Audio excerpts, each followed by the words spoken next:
What's up, family? Welcome back to Truthville, USA. I am Q. Fani Willis and Nathan Wade are toast.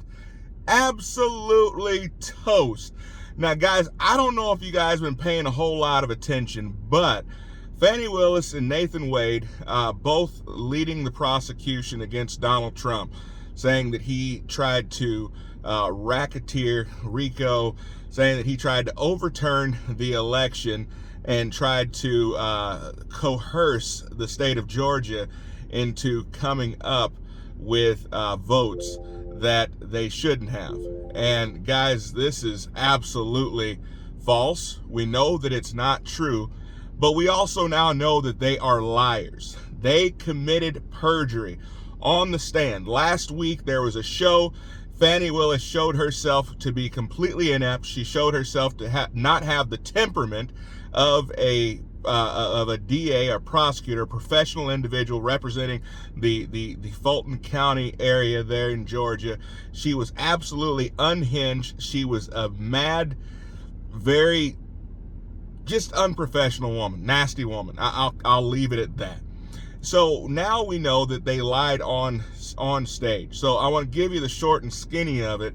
So last week, Nathan Wade was asked point blank, how many times did he, well, first off, when did the relationship start?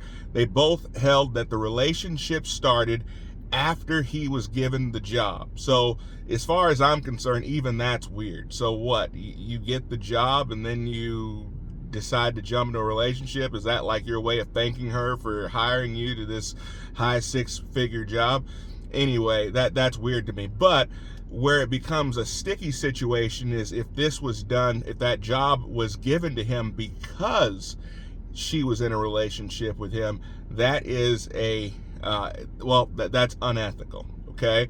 So we now know that this was the case. Eyewitnesses say yes, they were already in a relationship for nearly a year before Fani blessed him with this case. Now, he maintains that no, that didn't happen. She maintains it didn't happen until 2022. But now entered into evidence after he said that he hadn't been to Fani Willis's house maybe 10 times, but no more for sure than 10 times. They now have the geo-tracking records tracking his cell phone to her neighborhood and presumably to her house 35 times, with several of those times being late at night till early in the morning, even though they both said they had never spent the night together prior to 2022. All of these times, 2021, long before he was ever given the job to go after Donald Trump. Now, spare me for those of you guys who would say, well, that's unconstitutional and they shouldn't be able to pull up his records and track him that way. I agree. I don't like it.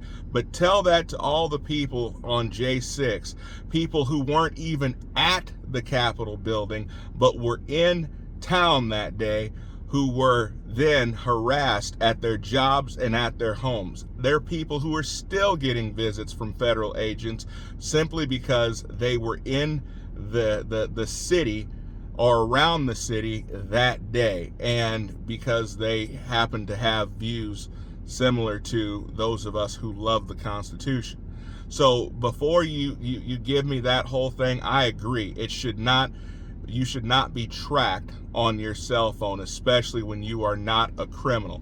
But you should also not be lying on the witness stand when you have promised that you are going to tell the truth, especially when you are an officer of the court.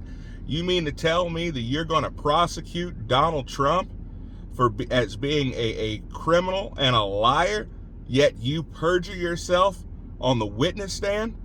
Yeah, that's not the pot calling the kettle black at all, is it?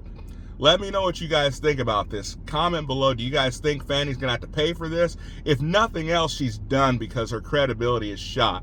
Nobody trusts her anymore. And I think if she were to try to bring any type of case against regular people, immediately they're going to think, who are you to judge me for anything? Comment below. I'll see you guys next time. Be blessed.